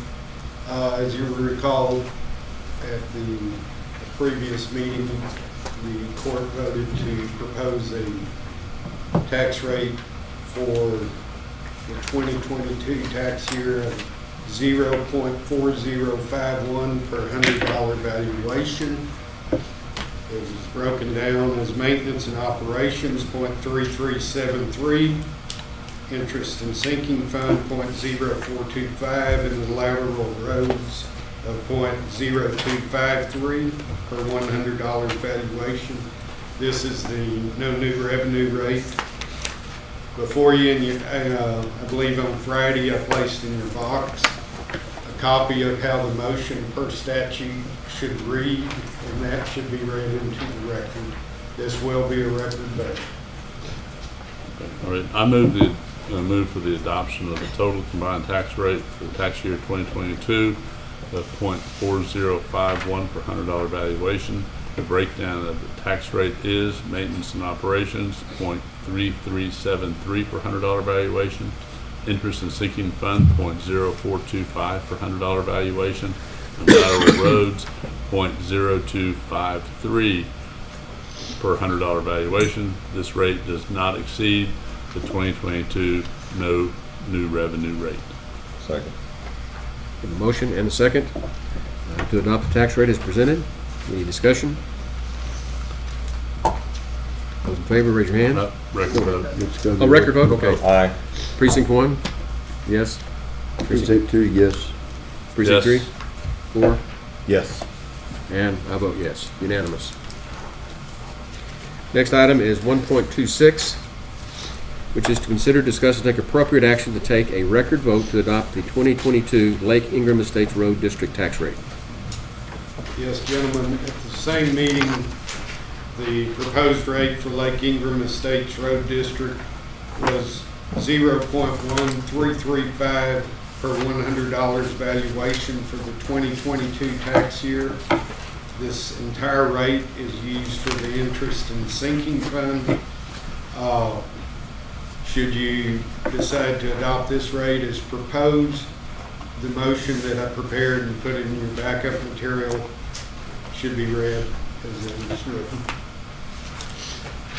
I move to adopt the Lake Ingram Estates Road District tax rate of 0.1335 per $100 valuation for the 2022 tax year. The entire tax rate will be dedicated to the interest and sinking fund.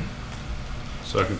We have a motion and a second to adopt the tax rate for Lake Ingram Estates Road District. Any discussion? Okay, those in favor, raise your hand. Once again, record vote. A record vote. I apologize. Precinct 1, Precinct 2, Yes. Precinct 3, Yes. Precinct 4, Yes. and me.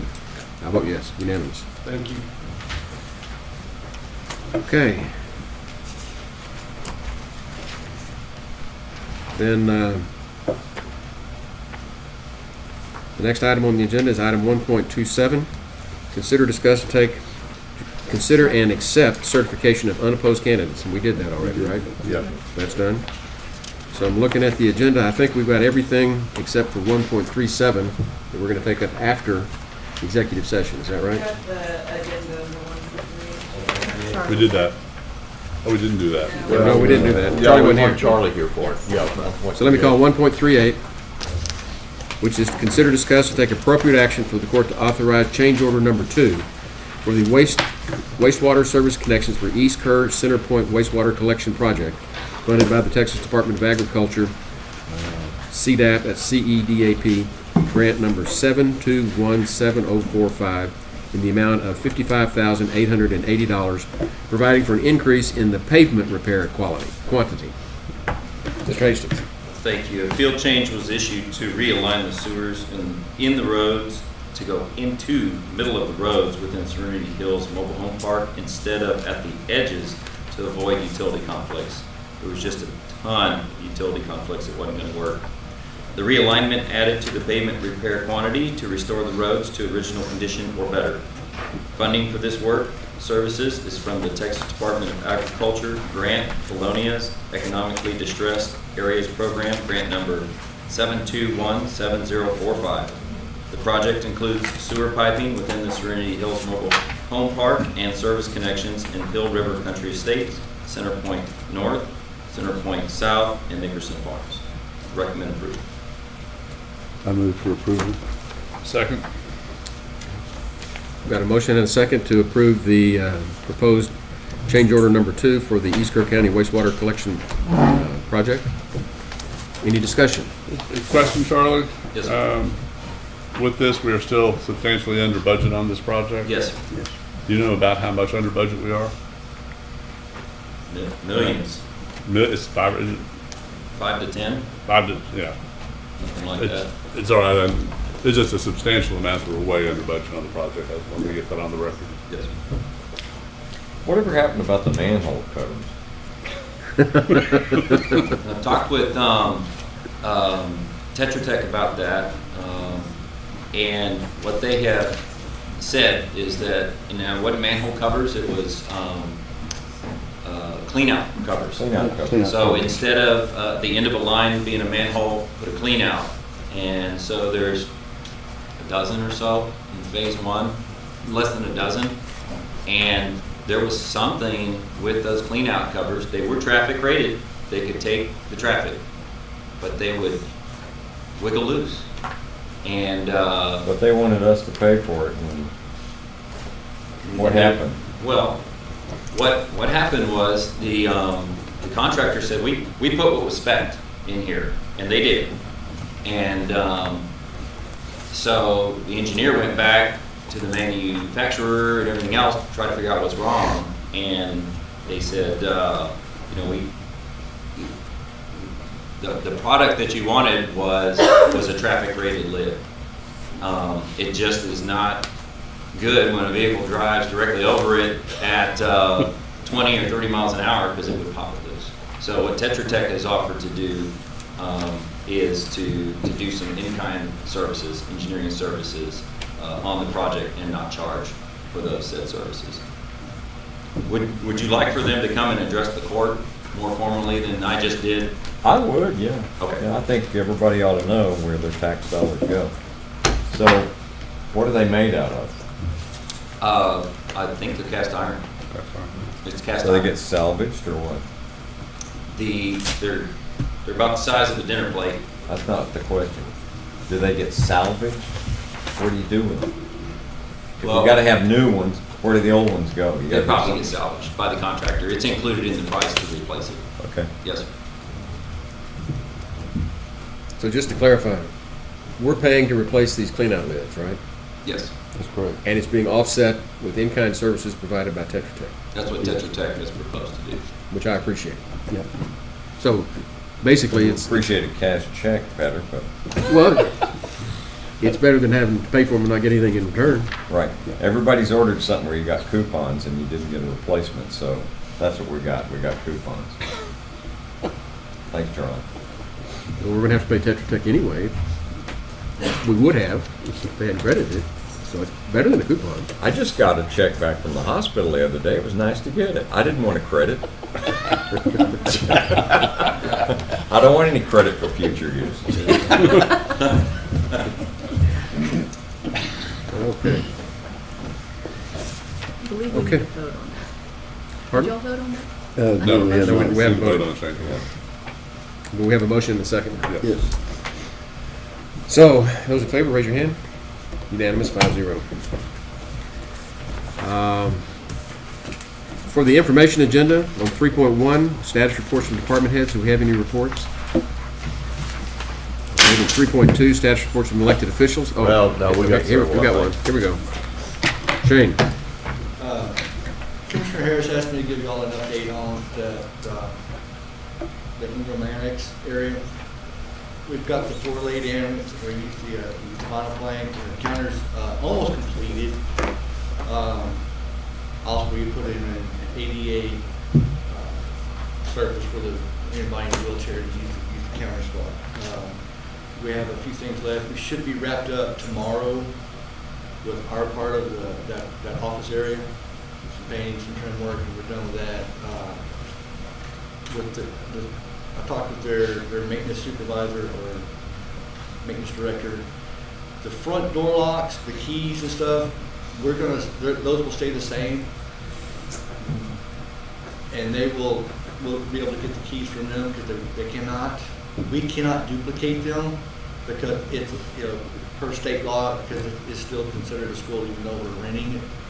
However, the interior door locks, which there'll be 5 of them, we will get rekeyed for our use, and we can make as many as we need to. So, I also found out when I was meeting with their director that the building next to the old theater, it also has a fire panel in it that communicates with the fire panel and that's in the office area that we're utilizing. So I'll have to have a key to that one. That won't be a problem. So whenever we get that service, we have to probably,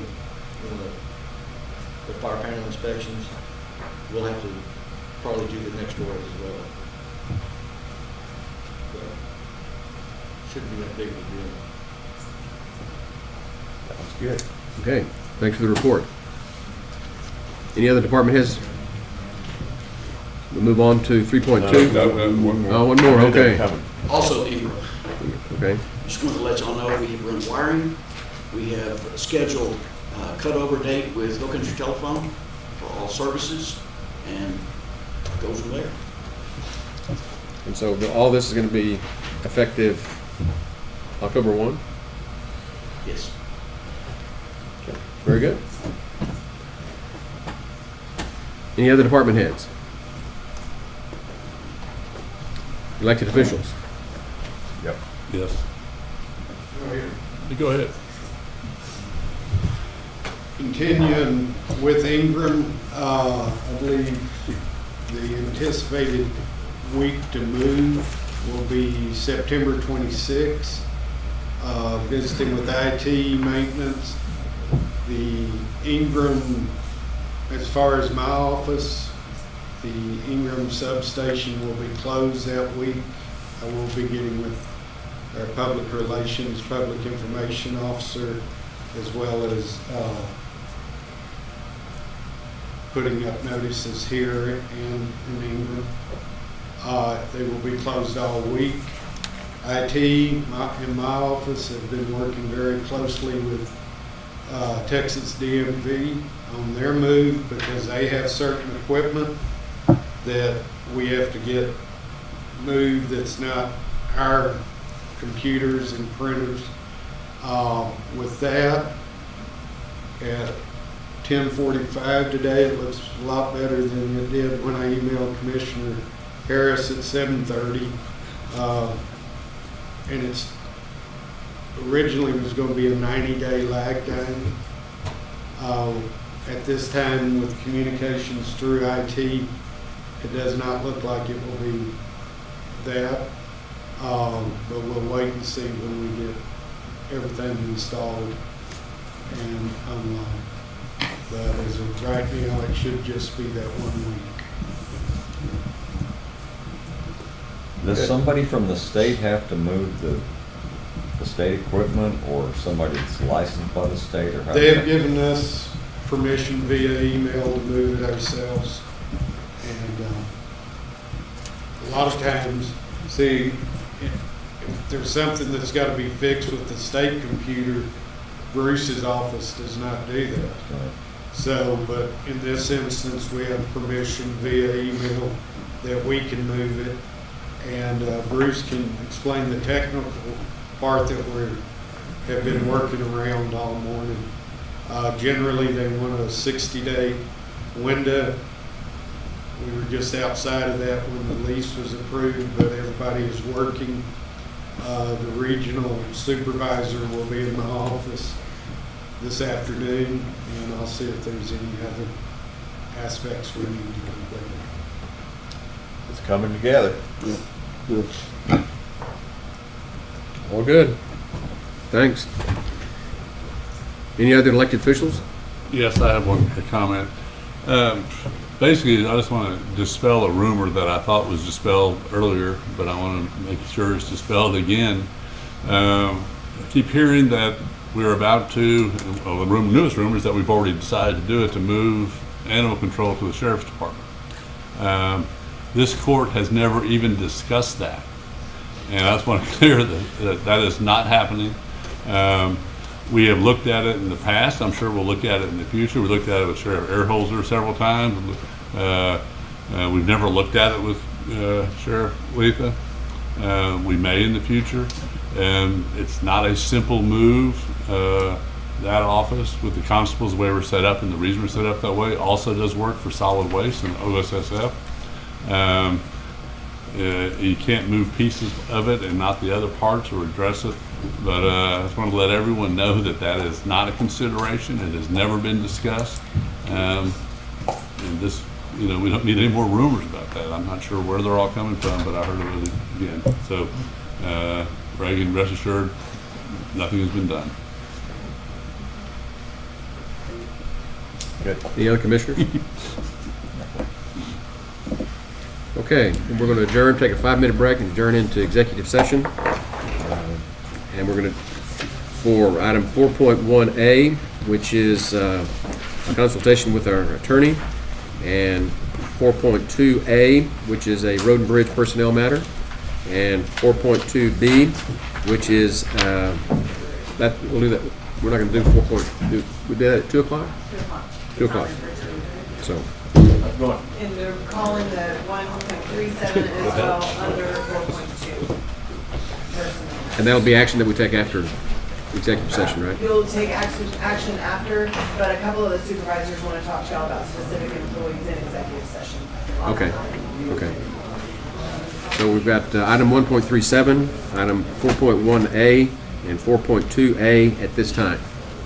So we'll take a 5-minute break.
Okay, it is 12:40. We're coming out of executive session.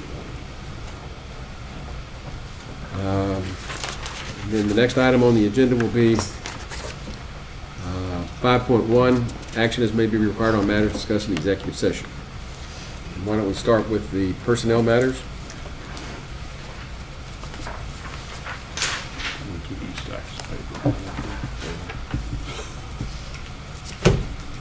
This is, the first one is the related to the road and bridge. Right? I'll make a motion that we accept the new job description for a shop supervisor and the modification to the road maintenance technician position. Second. Remember that second one?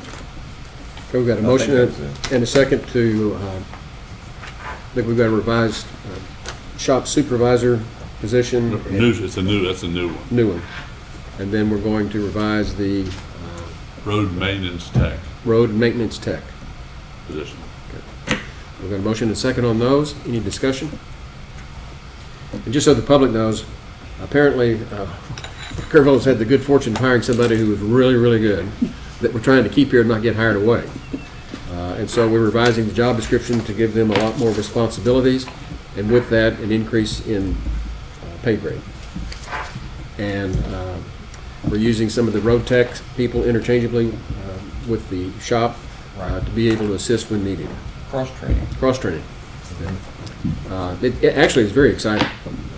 Yeah, it is. It's some of the really good news that I've heard in here. So, with that, any more discussion?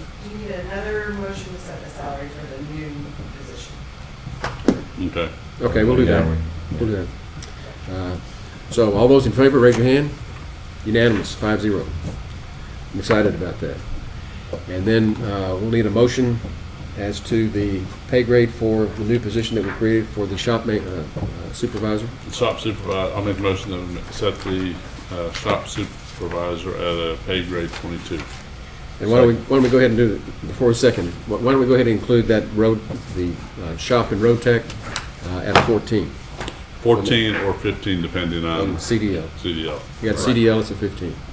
So we include all of that. Okay. Is that a second? Okay. So we've got a motion and a second. Any discussion? I need clarification, just because I need clarification. So, on the supervisor, you want pay 22. Grade 22. Grade 22. And then on the road maintenance tech, a 14, but if it's if they have a CDL, it's a 15. 15. Okay. Correct. Okay. No other discussion? Those in favor, raise your hand. Unanimous. That got the personnel issues. We have the workers' comp issue still. Workers' comp. Right. And Heather. Oh, the 137. This is item 1.37. The agenda item is to consider, discuss, and take appropriate action to authorize the treasurer to pay out employee comp time balances on September 30th this year, the last pay date of this fiscal year. We're going to make a motion to approve that, subject to any exceptions that we develop between now and our next regular Commissioners Court meeting, which will be the 26th. Yeah, 26th. For those people that have the opportunity to keep their comp time and not be cashed out. That's what the motion was going to be. I'll make that motion. I've said it now. I'll second. So we've got a motion and a second to authorize the treasurer to pay out comp time balances on September 30, subject to the exceptions that we work up between now and the next meeting. Any other discussion? And so that the public understands, just as an example, if we have somebody that's pregnant and they were planning to take their FML leave, they could still keep that rather than being cashed out of it if they wanted to. And I'm not saying we have anybody that way. That's just an example. But if we did. Well, but there's a reason why we're creating these limited exceptions. So, any other discussion? Those in favor, raise your hand.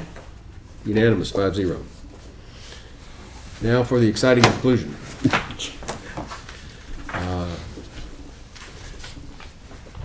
I think to get the discussion started, I'm going to make the motion that we approve the proposed new subdivision rules for Kerr County, the subdivision and manufactured home rental community regulations for Kerr County, Texas, that we've been working on for 2 years.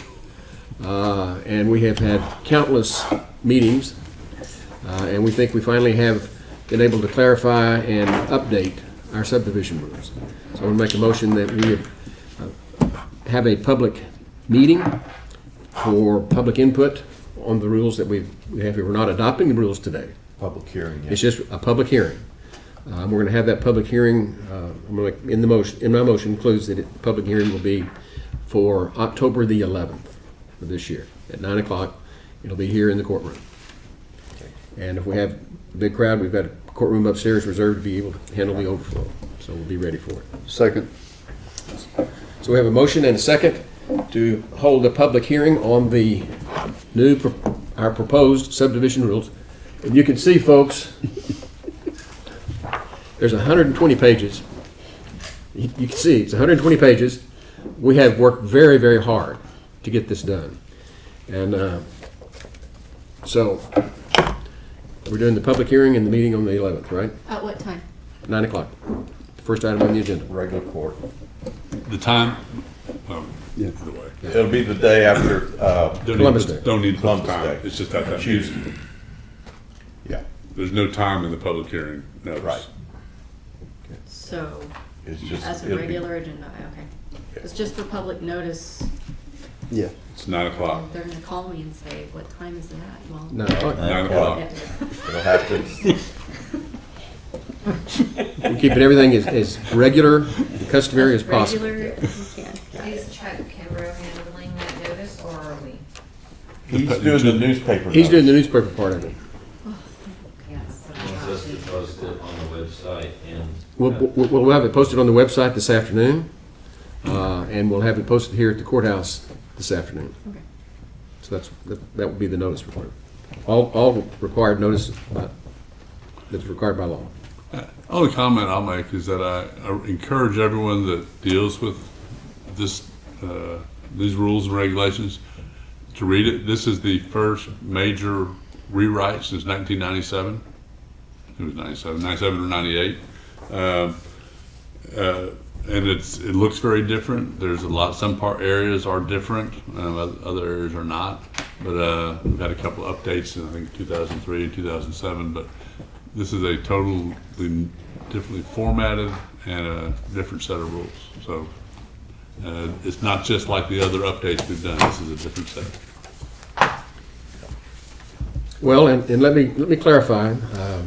We've been working with our outside counsel, and he's given us a very detailed roadmap of exactly what we have to do with regard to these rules. And the first thing is, the motion that we've made that's before the court right now is to hold a public meeting and to set a date for that public meeting, and that's what we're doing here. That's step number one. And that is posted, it will be posted the notice will be posted in the newspaper as well as here at the courthouse. And then it will be posted here, published in the newspaper, and then we'll post the agenda for the meeting. So those are the 4 notice steps that we've had to give the public, and that's what we're doing. This is step number 1. And we'll do 2 and 3 today and tomorrow. And then we'll do the agenda shortly before October 11th. Okay, anything else? Call the question. Call the question. Those in favor of setting a public hearing on the new proposed subdivision rules, raise your hand. Unanimous, 5-0. Judge, on that item, also, I'll make a motion that we have copies available of the draft version at the county clerk's office at $10 per copy. I make a comment on that. But, Do I need to go to the podium? Sure.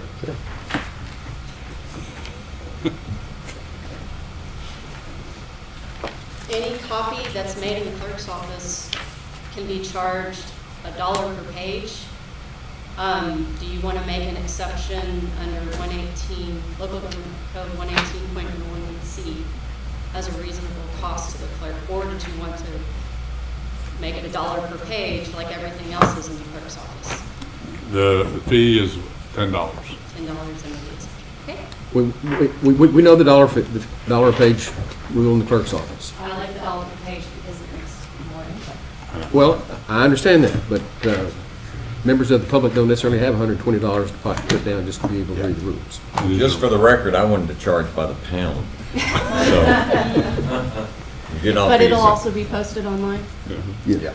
And so that the public knows, we're not only not charging the dollar a page, which is the customary rate and statutory rate for the clerk's office, even for when we produce documents in response to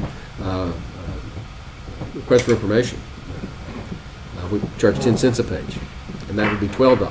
And so we make the decision, we're just going to round it off for an even $10 for a copy. Those copies will be available here in my office, here at the courthouse, which Ms. Grinstead will be helping us with it. And and then the $10 fee will be paid for the county clerk's office, which is just down the hall. And we'll be directing people to that. We have copies here. We will refer them. They can view it here. They have to go to your office to get their own copy. We don't handle the money. We don't have. Your office has people trained to handle the money. That's I what we did. understand that. No, I understand that, and I'm sure they would handle that as well. But what I'm saying is, so you're going to charge them $10 for a copy to view, or No. But I would still To need a take. copy. Yeah. Well, They can sit confused across now, from I'm sorry. Jody in a chair and read it. Okay. Or they can go buy their own in your For office. 10. Okay, thanks, $10. Harley. Yeah. And I would recommend print 5 copies, 10 copies, something like that, and have them ready. Because But I know the public's listening on this. Realistically, this is going to be posted on the website this afternoon. Yeah. If you want to read it, go download it and print it. Yeah. That's the cheapest way to do this. But we have to make it available here for a reasonable price. And we've been over backwards to do the $10. So right now I have a motion for $10 per I'll copy. second that motion. Okay. Any discussion? Which we've already had. Those in favor, raise your hand. Unanimous, 5-0. Anything else before we adjourn? We're going to recess. We've got interviews this afternoon in executive session for a temporary HR director. So, and we will reconvene at 2 o'clock. So we'll be in recess till 2 o'clock.